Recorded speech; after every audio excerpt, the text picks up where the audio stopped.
Hi guys, my name is Nodema Digela. Welcome to my YouTube channel. Welcome to my Facebook page. Welcome to my TikTok page. So today I want us to go through Mkhwanazi and everything that he has done.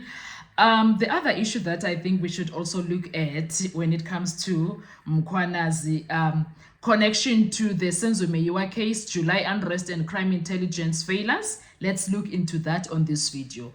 So I'm gonna come with a bit of a detailed explanation of how General Mkhwanazi's testimony connects to the three major national issues. Number one, the Senzo Meyiwa murder investigation, the July 2021 unrest, KZN and Gauteng violence, the collapse of crime intelligence in South Africa. All right, those are the three issues that we are going to be discussing on this video, or analyzing or dissecting. Firstly, the connection to the Senzo Meyiwa case 2014, which is still ongoing 11 years later, because this is July now, October now, so that means it's 11 years full. So although Mkhwanazi did not testify directly about the Meyiwa case, his evidence to Parliament exposed exactly the kind of interference and sabotage that whistleblowers have long claimed affected their investigation. Some of the few links that will make you see things for what they are. Mkhwanazi's statements. He says crime intelligence was abused to protect certain people. And how it connects to the Senzo Meyiwa case is allegations that powerful individuals connected to the suspects were shielded, delayed arrests for 6 years, right? The suspects that we're talking about here are the 375 suspects, which are the people that were inside the house. And then he also said another statement about sensitive dockets disappeared. 375 once again. The Meyiwa docket split, docket 375 or 636, and missing ballistic reports fits this pattern that Mkhwanazi was talking about. Sensitive dockets disappeared. And then also officers who pursued real investigations were removed. Don't we know that in the Senzo Meyiwa case? Former KZN and Gauteng investigators on the Senzo case complained of obstruction and pressure. Do you guys remember these things? And then he also spoke, Mkhwanazi, about unlawful political directives interfered with investigations. This claims that claims exist that the Meyiwa case was politically sensitive due to alleged links of key persons to influential networks. Do you guys remember also this? So the bottom line is this. His testimony supports claims that the Senzo Meyiwa case investigation was deliberately mishandled through interference and manipulation in SAPS, leadership and crime intelligence. So it speaks to that. The second thing that he also talked about was the connection to July 2021 unrest, UKZN and Gauteng province. The failure of the police and intelligence services during the July unrest, which killed over 350 people, was linked in his testimony to an internal sabotage and leadership betrayal. Like Mkhwanazi was not playing, guys. One of the few things that he mentioned, Mkhwanazi, in his statements, he said that there were deliberate efforts to weaken crime intelligence. Relevance to the July unrest was, he explained why intelligence warnings never reached SAPS operation teams during unrest. And then he also factional battles inside SAPS compromised national security in 2021, July 2021. And then he says the July unrest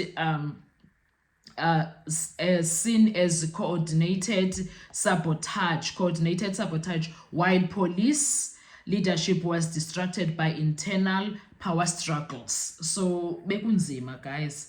And then uti some members refused lawful instructions, which suggested that possible inside collaboration with unrest instigators by hostile elements in SAPS. And then discipline in SAPS collapsed due to politics. which means a delayed deployment during unrest was blamed on leadership paralysis, which he confirmed to be true. So those are some of the things that he also mentions when it comes to the July unrest. You would remember that I promised that we're going to talk about three items, I think, on this video.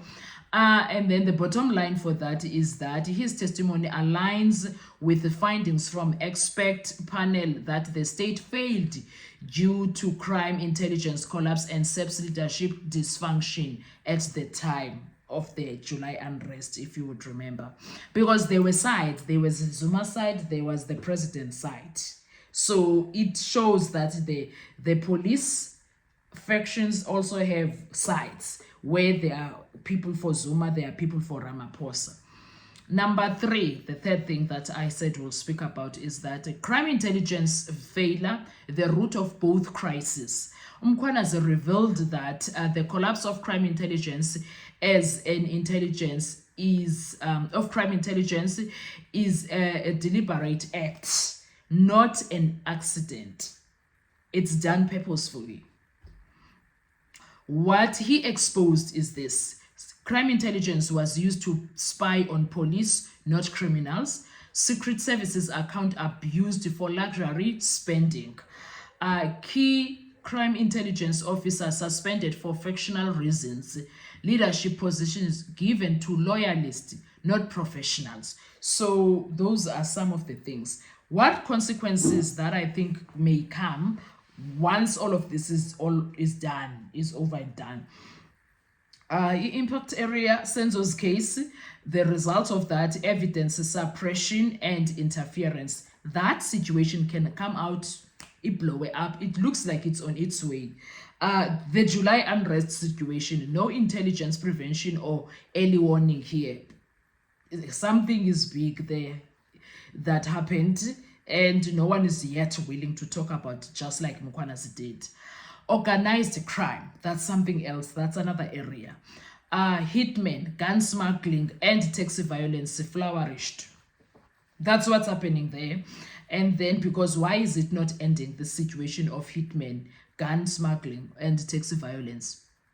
And then he spoke about political crimes. Yabona, that one is one of the hardest. Those are the consequences of things that we are to see. Assassination rose, 0 convictions because of all these things that are happening, because police are working with politicians. So who's going to arrest? The bottom line is that crime intelligence failures links the Senzo cover-up claims, the July unrest collapse, and broader state capture inside South African police services. Those are the challenges that we have. And finally, the summary is that the issue, Senzo Meyiwa murder, Mkhwanazi connects it, and how he connects it, he confirms environment of interference, missing evidence, and sabotage when it comes to that. It's things that are happening there in that South African police services. And then he also speaks of the July unrest, July 2021 unrest. He confirms the security failure caused by internal rot and crime intelligence collapse. And then crime intelligence exposed, Mkhwanazi connects it and exposes political driven destruction of South Africa's security core. So those are the things that are worrisome when it comes to those elements. Anyway, what are your thoughts when it comes to all of this? Let's talk in the comment section. I want to hear your views. Thank you so much. Enjoy your day. Bye-bye.